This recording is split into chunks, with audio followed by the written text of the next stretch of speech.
Hikmah yang ke-11 berbunyi, idfin wujudaka fi ardil khumul fama nabata mimma lam yudfan la yatimmu nitajuhu.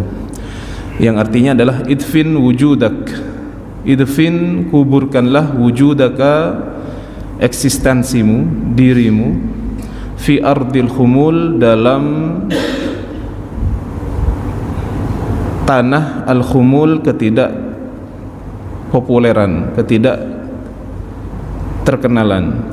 Fama nabata mimma lam yudfan, fama maka sesuatu atau tumbuh-tumbuhan, nabata yang tumbuh, mimma lam yudfan dari sesuatu yang tidak ditanam di dalam tanah, la yatimmu tidak akan sempurna, nitajuhu apa pertumbuhannya.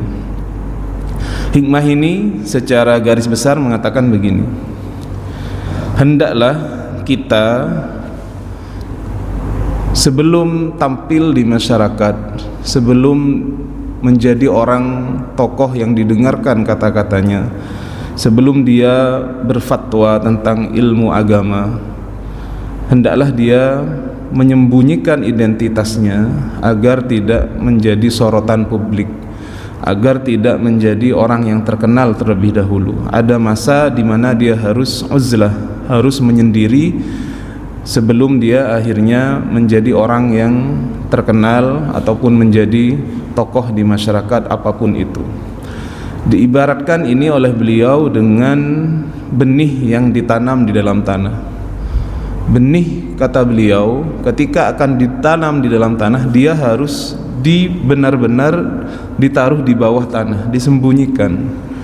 Adapun benih yang tidak disembunyikan dalam tanah, hanya ditaruh di atas tanah, itu maka tidak akan bisa tumbuh. Benih yang kita taruh di atas tanah tidak akan bisa tumbuh. Benih agar bisa berkecambah itu harus ditaruh di dalam tanah sehingga dia mengalami proses pembenihan terlebih dahulu, berkecambah terlebih dahulu, baru dia akan kemudian menembus tanah itu untuk menjadi tumbuhan yang baru. Nah, ini diibaratkan oleh beliau, orang yang belum menempuh jalan ini, belum menempuh khumul, ketidaktenaran ini, maka ketika dia nantinya menjadi orang yang terpandang, menjadi tokoh, menjadi apapun itu, ustadz, kiai, apapun itu, maka semua yang akan dia katakan itu atau hasil dari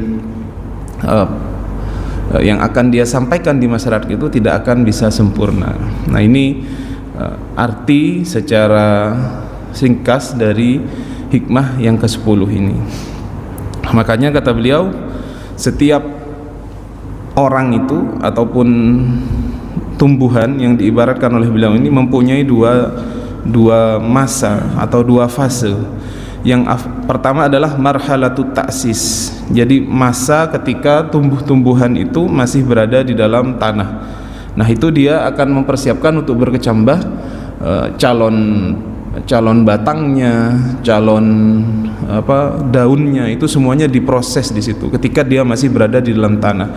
Kemudian marhalah yang kedua, fase yang kedua adalah marhalatun numu wal ato, ketika dia kemudian tumbuh dan memberikan buah.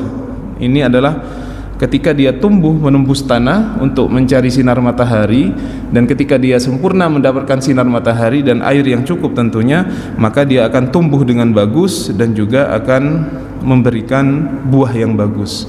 Nah, ini adalah perumpamaan yang saya kira sangat pas sekali ya. Jadi bagaimana kita lihat di masa-masa modern ini, dalam kehidupan apapun sebenarnya ini perlu. Bahkan beliau di sini mencontohkan pedagang yang jualannya rame. Ada toko misalkan di Pasar Tanjung sana rame sekali, lebih dari toko-toko yang lain. Itu pasti orangnya mempunyai perencanaan dengan tokonya itu. Bagaimana bisa rame? Bukan ketika dia sedang melayani pelanggan, bukan sedang rame-ramenya itu dia mikir gimana toko saya bisa rame. Enggak, pasti dia punya waktu di rumahnya sejam 2 jam, dia mikir gimana caranya agar toko saya bisa rame. Menyendiri dia, berpikir dia, sehingga ini kata beliau dicontohkan di sini seperti itu. Ini bahkan hal-hal duniawi ini butuh untuk kita masa-masa diam agar bisa menghasilkan ketika nanti kita benar-benar praktek pada lapangan. Berdagangkah ataupun hal apapun, dalam hal organisasi ataupun kepemimpinan.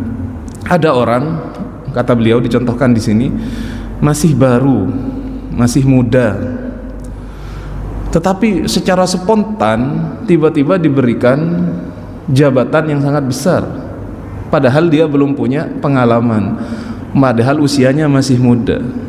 Nah ini walaupun dia punya karir yang cemerlang, seakan-akan dibalik begitu ya, ada sesuatu yang mempercepat karirnya. Ketika benar-benar dia menjabat jabatan itu, maka nanti tidak akan bisa bagus. Karena memang perlu masa di mana orang itu diam, mencari pengalaman dan seterusnya. Ini hal-hal duniawi ataupun hal-hal apalagi berkaitan dengan akhirat butuh seperti ini ya. Jadi kritikan kita pada masa sekarang katanya itu sekarang tambah banyak majelis-majelis taklim, tambah banyak yang seperti itu. Tapi banyak juga yang kemudian belum saatnya dia tampil, belum saatnya dia memberikan fatwa sudah tampil. Nah ketika tampil viral pula, padahal orangnya belum sempurna keilmuannya, belum melakukan hal-hal yang kita sebut tadi marhalatut ta'sis, di mana dia tidak terkenal terlebih dahulu, mempersiapkan dirinya, ada beberapa hal yang harus dia lakukan, itu tidak dia lalui. Maka ketika nanti dia menjadi tokoh, menjadi terkenal, ini akan problem nantinya, problem. Makanya beda kiai-kiai zaman dahulu dengan zaman sekarang, beda. Kalau orang zaman dahulu itu memang benar sudah marhalatut taksisnya itu sangat dalam sekali, kontemplasi atau perenungannya itu sangat dalam sekali. Ini juga terjadi kepada sirah baginda Nabi besar Muhammad SAW. Nah kita lihat Nabi Muhammad SAW sebelum beliau diangkat menjadi Nabi dan Rasul di usia 40 itu, apa yang beliau lakukan? Beliau bertahannus namanya. Tahannus itu beribadah beberapa hari, dan beliau memilih tempat pada waktu itu di puncak gunung namanya Jabal Nur. Di sana ada sebuah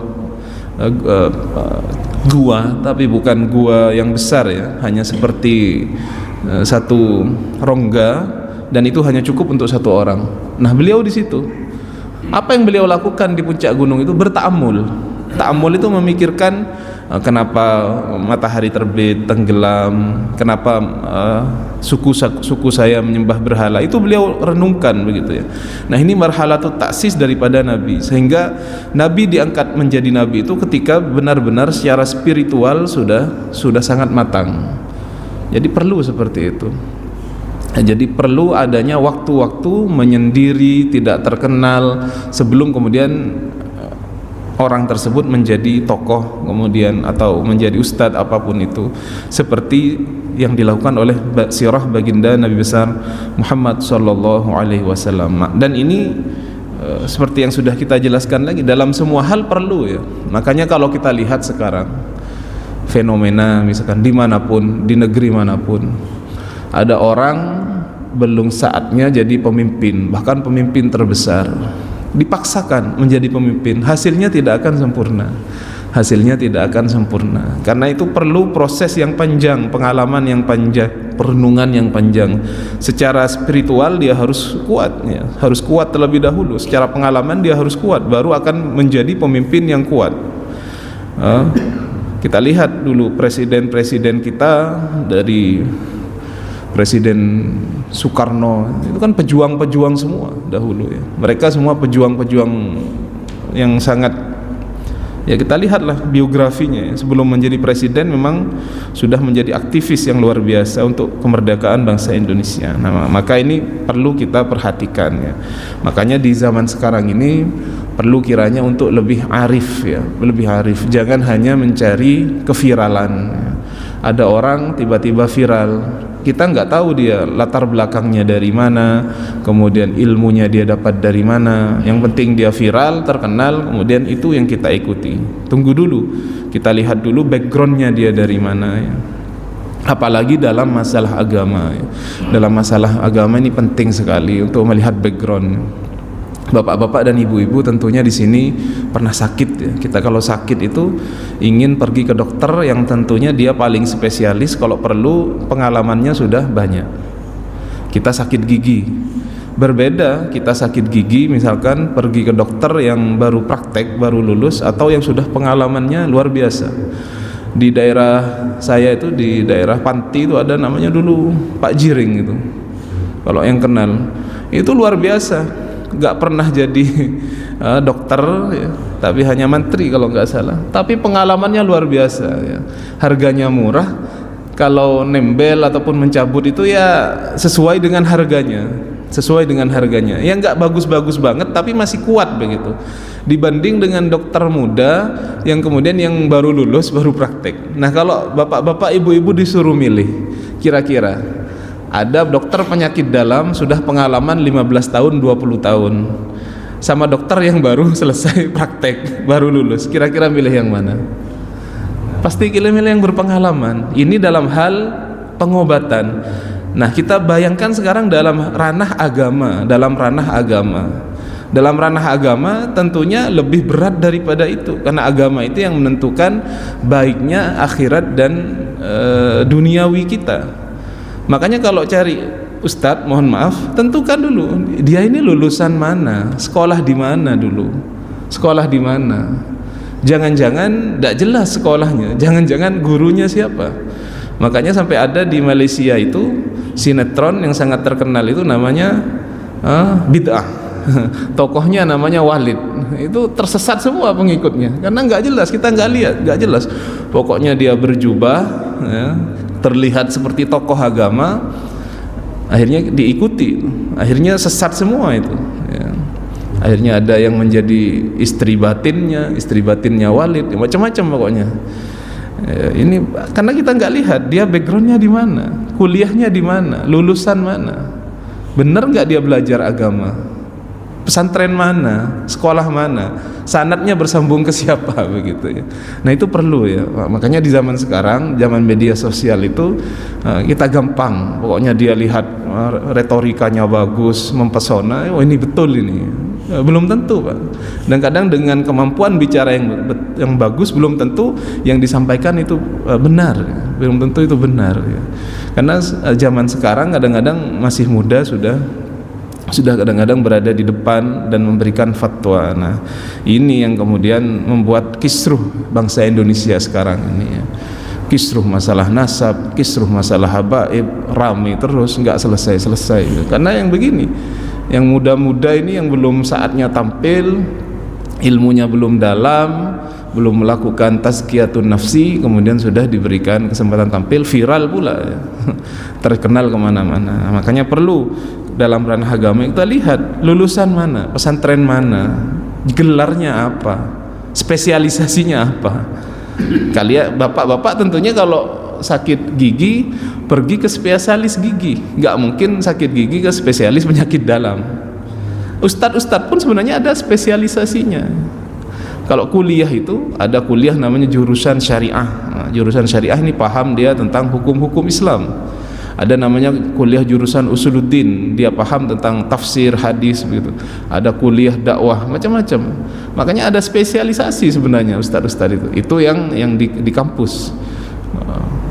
Ataupun dia bukan lulusan kampus tapi secara keilmuan sudah diakui secara merata. Gus Baha, lihat gurunya siapa? Kiai Maimun Zubair. Siapa Kiai besar Pak? Kiai besar, pernah belajar di Mekah, sanadnya jelas.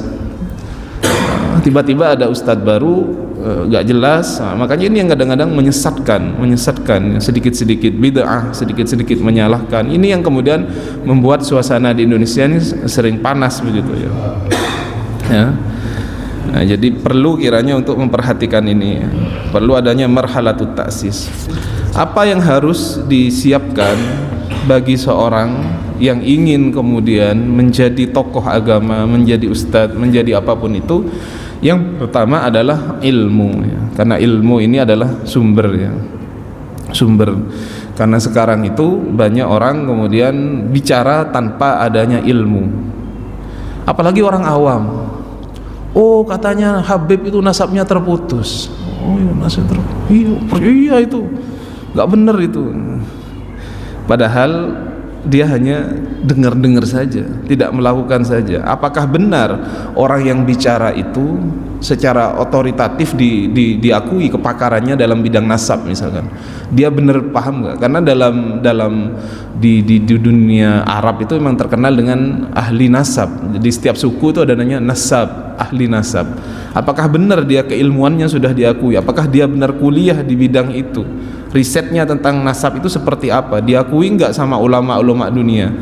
Kalau belum diakui, jangan kemudian kita bener ini, nggak ya, karena itu ya zaman sekarang serba instan. Akhirnya kita dapat konten-konten yang sangat pendek-pendek itu semuanya dianggap benar. Ya. Nggak semuanya benar, tidak semuanya benar. Ya, jadi perlu adanya ilmu yang kemudian teruji, otoritatif, dia dapatkan dari mana, sumbernya dari mana, bersambung nggak sampai Rasulullah Shallallahu Alaihi Wasallam. Maka tidak kita dengarkan walaupun orangnya berjubah, walaupun orangnya bagus bicaranya, kalau tidak berdasarkan ilmu. Jadi ilmu ini menjadi poin sangat penting ketika orang kemudian ingin berbicara di depan umum. Yang kedua adalah tazkiyatun nafsi, artinya adalah menyucikan diri. Nah ini yang sangat penting ya, bagaimana orang itu berusaha terlebih dahulu untuk menyucikan jiwanya sebelum dia tampil ya. Karena jiwa ini selalu ingin bagaimana pengikut saya banyak. Ketika sholat, bagaimana sholat saya itu bagus dan saya dapat pujian dari orang-orang. Ketika berzikir, gimana saya berzikir dan dianggap alim, dianggap soleh sama orang. Artinya begitu. Tidak semua kemudian hanya ikhlas karena Allah Subhanahu wa taala. Tujuannya hanya duniawi semua. Ketika dia pandai berdebat, bagaimana bisa mengalahkan lawan debatnya, menjadi terkenal. Semuanya sifat-sifat buruk akhirnya terkumpul bagi orang yang belum melakukan penyucian jiwa ini. Apa? Riya, beramal bukan karena Allah Subhanahu wa taala, takabur, merasa sombong dan lain-lain, sifat-sifat yang tercela kalau tidak melalui masalah ini. Makanya di pondok saya itu guru-guru saya dulu mengatakan begini, sebelum kamu terjun di masyarakat, diam dulu, nunggu setahun, 2 tahun, 3 tahun, lihat dulu keadaan, lihat keadaan dulu. Jangan kemudian baru datang dari pondok langsung action gitu. Enggak, lihat dulu. Itu karena sudah lumrahnya begitu. Karena masalah tahlil saja, masalah tahlil. Di tiap masyarakat itu bacaan tahlilnya berbeda-beda, versinya berbeda-beda. Nah, itu kadang sensitif. Kalau orang belum terbiasa dengan jenis tahlil model A, kemudian dia baru datang dikasih model A begini dengan bacaan yang tidak dikenal, orang-orang yang enggak ikut akhirnya. Ini jadi perlu santri-santri itu diam dulu setahun, 2 tahun, lihat dulu kondisi masyarakatnya bagaimana, begitu ya. Karena memang sensitif, hal-hal seperti ini sensitif ya. Jadi diam terlebih dahulu, memperbaiki diri terlebih dahulu, belajar terlebih dahulu, baru kemudian nanti bisa tampil gitu. Baik, yang ketiga kata beliau adalah tathhirul qalbi min mahabbatil aghyar, membersihkan hati dari cinta kepada selain Allah Subhanahu wa taala. Jadi ini modal menjadi seorang dai, menjadi seorang ustadz, apapun itu, pemimpin harus kemudian mendahulukan cinta kepada Allah Subhanahu wa taala dan meninggalkan cinta kepada yang lainnya.